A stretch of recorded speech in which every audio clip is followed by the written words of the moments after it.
यह एक सच्ची कहानी है जो मेरे चाचा के साथ घटी थी। मेरे चाचा एक अस्पताल में सिक्योरिटी गार्ड हैं। वह रात की पाली में काम करते हैं। मेरे चाचा एक हट्टे कट्टे आदमी हैं और बहादुर हैं, इसलिए रात की शिफ्ट में काम करना उनके लिए कोई समस्या नहीं है। एक रात लगभग 3:30 बजे एक बुजुर्ग महिला अस्पताल के दरवाजे पर आई और मेरे चाचा ने तुरंत उसकी मदद की। उन्होंने पूछा कि आपको किसी मदद की ज़रूरत है, और महिला ने कहा कि वह सांस नहीं ले पा रही है। मेरे चाचा व्हील चेयर लेकर गए ताकि बूढ़ी महिला के लिए अस्पताल में घूमना आसान हो जाए। वह व्हील चेयर लेकर वापस आए और महिला को देने ही वाले थे, लेकिन वह जा चुकी थी। मेरे चाचा चौंक गए। वह हिलने डुलने की हालत में नहीं थी। उन्होंने जाकर महिला को ढूंढा, लेकिन वह कहीं नहीं मिली। फिर उन्होंने सीसीटीवी फुटेज चेक की। उसमें मेरे चाचा किसी से बात नहीं कर रहे थे। फुटेज में मेरे चाचा का चेहरा कंफ्यूज और डरा हुआ दिखाई दे रहा था। उनके सहकर्मी बता सकते थे कि वह बिल्कुल भी झूठ नहीं बोल रहे थे, क्योंकि फुटेज में देखा गया था कि दरवाज़ा अपने आप खुला था, जिसका मतलब है कि उन्होंने किसी को बिल्डिंग में प्रवेश करते हुए देखा। लेकिन जब उन्होंने सीसीटीवी की जांच की तो वहाँ कोई नहीं था। मेरे चाचा ने बूढ़ी महिला की शक्ल का वर्णन करते हुए कहा कि उसके घुंघराले छोटे बाल थे और उसने सफ़ेद ब्लाउज और सफ़ेद घुटने तक की स्कर्ट पहनी हुई थी। उसने सफ़ेद चप्पल भी पहनी हुई थी। एक नर्स के अनुसार उसका वर्णन पूरी तरह से एक बूढ़ी महिला से मेल खाता था, जो उसी दिन उसी अस्पताल में मर गई थी। एक ज्योतिषी ने एक बार मेरे चाचा से कहा था कि उनके पास बहुत मजबूत तीसरी आंख है, जिसका अर्थ है कि उनमें ऐसी चीज़ें देखने की शक्ति है जो ज़्यादातर इंसानों को दिखाई नहीं देती हैं। मेरे चाचा आज भी एक सिक्योरिटी गार्ड हैं, लेकिन वह अब किसी भी मरीज पर भरोसा नहीं कर पाते।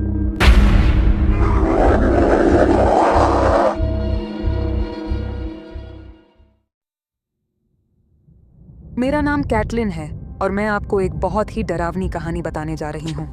यह 2016 की बात है। मैं 9वीं कक्षा में थी और अपनी क्लास पूरी करने के बाद मैं घर जाने के लिए निकल पड़ी।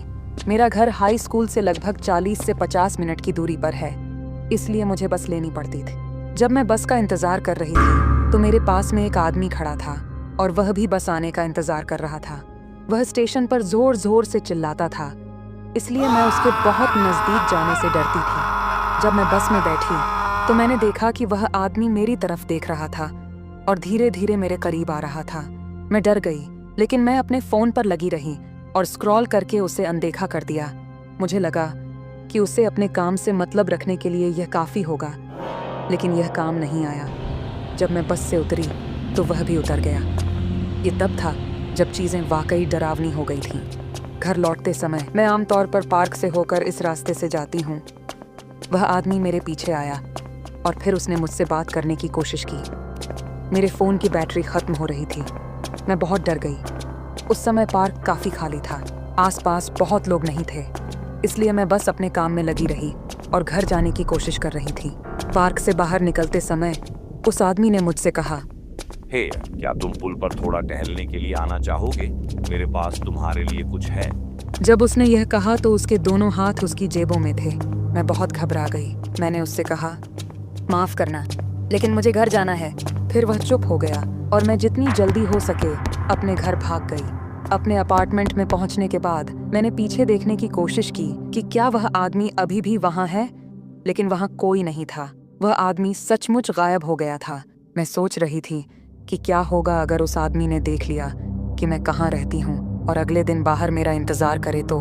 सौभाग्य से मैंने उसे फिर कभी नहीं देखा और मुझे बहुत राहत महसूस हुई। मुझे आश्चर्य है, अगर मैंने पुल पर जाने के उसके ऑफ़र को एक्सेप्ट कर लिया होता तो मेरे साथ क्या होता। मैं आपको अपनी डरावनी कहानी बताना चाहता हूँ, जो पिछले साल हुई थी जब मैं 15 साल का था। प्राइवेसी की वजह से मैं गुमनाम रहना चाहता हूँ और कहानी में अपना नाम या अपने दोस्तों के नाम प्रकट नहीं करना चाहता। कहानी एक बरसात के दिन शुरू होती है, जब मैं रात में अपने सबसे अच्छे दोस्तों के साथ एक फ़िल्म देख रहा था। हम उन्हें डी और एम कहेंगे। हम एक ही पड़ोस में रहते हैं और बाहर बहुत बारिश हो रही थी, इसलिए वे रात को मेरी दादी के घर पर मेरे साथ रहे, क्योंकि मेरी दादी के पास 2 खाली कमरों वाला एक बड़ा घर है। मेरे दोनों दोस्त डी और एम के बीच बहस हुई और वे एक ही कमरे में एक साथ सोना नहीं चाहते थे, इसलिए एम ने लिविंग रूम में सोफे पर सोने का फैसला किया। उस रात बादल गरजने के साथ बिजली चमक रही थी, जिससे मुझे नींद नहीं आ रही थी। लेकिन लगभग 3 बजे जब सब कुछ शांत हो गया, लेकिन मुझे कुछ अजीब आवाज़ें सुनाई दी, जैसे खरोंचना और कराहना। मैंने उठकर पानी पीने के लिए किचन में जाने का फैसला किया। मैंने सावधानी से अपना फ़ोन लिया और किचन में जाते समय लाइट जला दी। एक पल के लिए मुझे लगा कि वो आवाज़ सिर्फ एक वहम थी, लेकिन फिर मैंने देखा कि जिस कमरे में डी सो रहा था उसका दरवाज़ा खुला था, लेकिन जब हम सोने गए तो उसने उसे बंद कर दिया था। डी एक बहुत लंबा लड़का था जिसके बाल काले और त्वचा गोरी थी, और इसीलिए घर में अंधेरा होने के बावजूद यह दिखाई दे रहा था कि खिड़की की तरफ बिस्तर पर कोई बैठा है। मैं कमरे के पास गया, लेकिन जब बिजली चमकी तो मैं डर गया और लाइट जला दी। जब मैंने डी को बिस्तर पर एक सफ़ेद खूनी चादर पर अपने हाथ को काटते हुए देखा तो मैं वहीं जम गया। उसने धीरे से अपना सिर मेरी ओर घुमाया। उसकी आंखें लाल थीं और ऐसा लग रहा था जैसे कोई राक्षस उसके अंदर घुस गया हो। उसने मुझसे शांत और गहरी आवाज़ में कहा, मुझसे दूर हो जाओ, मैं किसी को मारना नहीं चाहता। उन शब्दों ने मुझे कंपा दिया। मैं कुछ सेकंड के लिए बिना हिले खड़ा रहा, फिर मैं धीरे से पीछे हट गया और दरवाज़ा बंद करके उसे लॉक कर दिया। मैं आधे घंटे तक सोफे पर बैठा सोचता रहा कि क्या करूं। तभी अचानक मुझे एक तेज़ आवाज़ सुनाई दी, जैसे कि कुछ टूट गया हो।